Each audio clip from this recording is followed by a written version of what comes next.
हवेली तालुक्यातील उरुळी कांचन येथील खासगी इसमाच्या प्रकरणाची धग अजून शांतही झाली नाही आणि त्याच दरम्यान सुरतापाडी तलाठी कार्यालयातही खासगी व्यक्तींचा उघड दिमाखात वावर असल्याचे धक्कादायक चित्र समोर आले आहे। शेतकरी विशाल वाईकर यांच्या तक्रारीनुसार पत्रकार माहिती घेण्यासाठी घटनास्थळी पोहोचले तेव्हा एक खासगी इसम सरकारी संगणकावर बसून 7/12 नोंदी, अर्जाची स्थिती, ऑनलाईन टपाल आणि फेरफार सारखी गोपनीय कामे करताना दिसला। नाव विचारले असता तो निशब्द राहिला, मात्र तलाठी भारती यांनी तो इसम म्हणजे अक्षय पिसाळ असल्याचे सांगितले। यानंतर अक्षय पिसाळच पत्रकारांवर धारेवर येत मोबाईलवर त्यांचे व्हिडिओ शूटिंग करत तुम्ही कोण, इथे कशाला आलात अशा आरेरवीच्या भाषेत पत्रकारांना सुनावल्याने वातावरण तणावपूर्ण झाले। अपर तहसीलदार तृप्ती कोलते यांनी प्रतिक्रिया देताना अक्षय पिसाळला पीक पाहणीसाठीच नियुक्ती असल्याचे सांगितले, मात्र तो संगणकावर बसत असेल तर चौकशी करून कारवाई करू असे त्यांनी सांगितले। तर प्रांताधिकारी माने यांनी पत्रकारांवरील अरेरावीबाबत तक्रार पोलीस ठाण्यात द्या असा सल्ला दिला।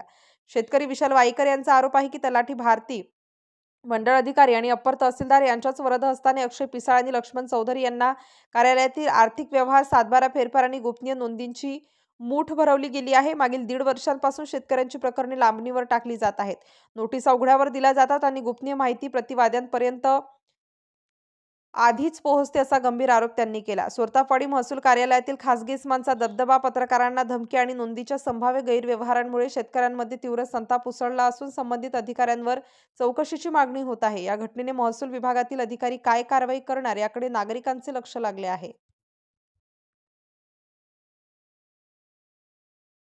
आणि माझं जे प्रकरण आहे, ज्या अर्जासाठी मी 21/5/2024 ला त्या ठिकाणी गेलो, त्याच अर्जाच्या चौकशीसाठी मी त्या ठिकाणी पुन्हा गेलो असता सदर भारती भाऊसाहेब यांना किरण सुरवशी सरांनी, जे तहसीलदार आहेत, यांनी मध्ये आदेश काढला होता। त्या आदेशाच्या अनुषंगाने माहिती विचारली असता की विना आयडेंटिटीचे हे 2 इसम भाऊसाहेब आणि अक्षय पिसाळ या ठिकाणी काम करतात, हे तुम्ही नेमणूक केलेली आहे का? तर ते म्हणले की हे आम्ही नेमणूक केले नाही, पण ते या ठिकाणी बसतात। तर मी त्यांना म्हणलं की मी या संदर्भात माहितीचा अधिकार टाकतोय, तर ते म्हणले काय हरकत नाही।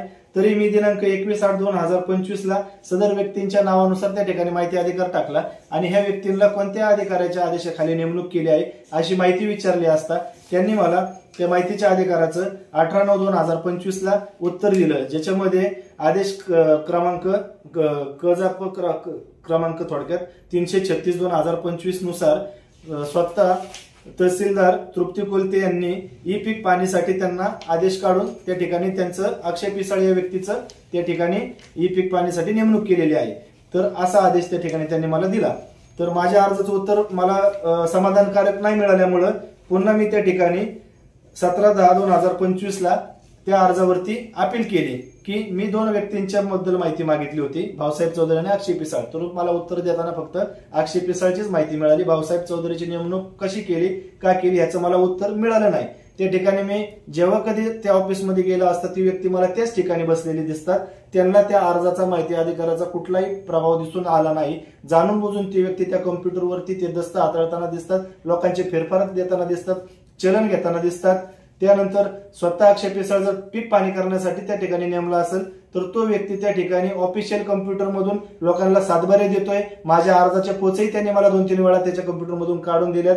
माझ्या अर्जाचा जो पंचनामा असेल किंवा फॉलोअप घ्यायचा असेल, मला घरी येऊन अर्ज द्यायचा जो प्रोटोकॉल असेल तो स्वतः भाऊसाहेब चौधरी करतात, त्यावेळेस त्यांच्या गळ्यात कुठल्याही प्रकारचं आयडेंटिटी नसतं। आता एक नवीन जी आर आलाय की सरकारी कर्मचारी कोणी असू दे त्याने आयडेंटिटी घालूनच त्या ठिकाणी बसायचं, परंतु ह्या व्यक्तींना ते विचारल्यानंतर राग येतो आणि त्यांच्या गळ्यात कुठल्याही प्रकारचं आयडेंटिटी नसतं। मी सर्वसामान्य शेतकरी, मला कायद्याचं जास्त काय माहित नाही, परंतु मोबाईल युट्यूब चॅनलवरती जी काही कायद्याची माहिती मिळते त्या अनुषंगाने मी हा प्रयत्न केला। त्याच्यामध्ये मला समाधानकारक काही उत्तर मिळालं नाही, माझ्या अर्जाला कुठल्याही प्रकारची दाद दिली नाही। मला जे काही उत्तर मिळाले ते केवळ मला एक समाधान करण्यासाठी मिळाले असं मला वाटतंय।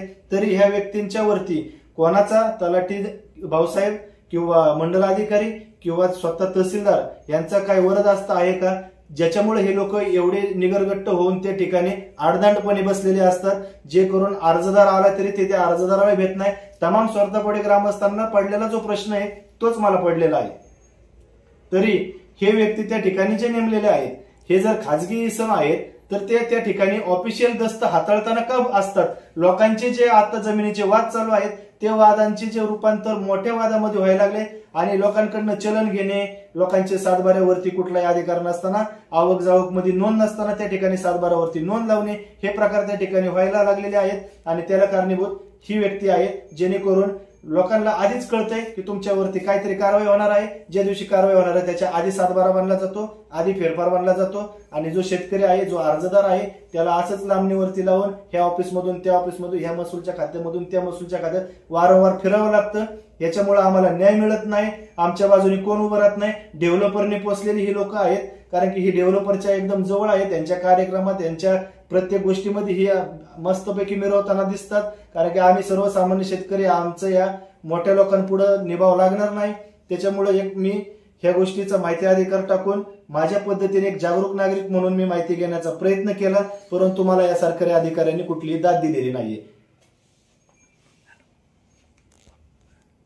या अनुषंगाने ह्या लोकांना नक्की वरद असतं कोणत्या अधिकाऱ्याचं आहे, ज्याच्यामुळे हे लोक त्या ठिकाणी बसतात आणि आमच्यासारख्या सर्वसामान्य व्यक्तीच्या ज्या काही आतल्या गोष्टी असतील, अर्जाच्या काही फॉलोअप असतील, हे अर्जदारापर्यंत म्हणजे प्रतिवादीपर्यंत पोहोचवण्याचं काम त्या ठिकाणी केलं जातंय.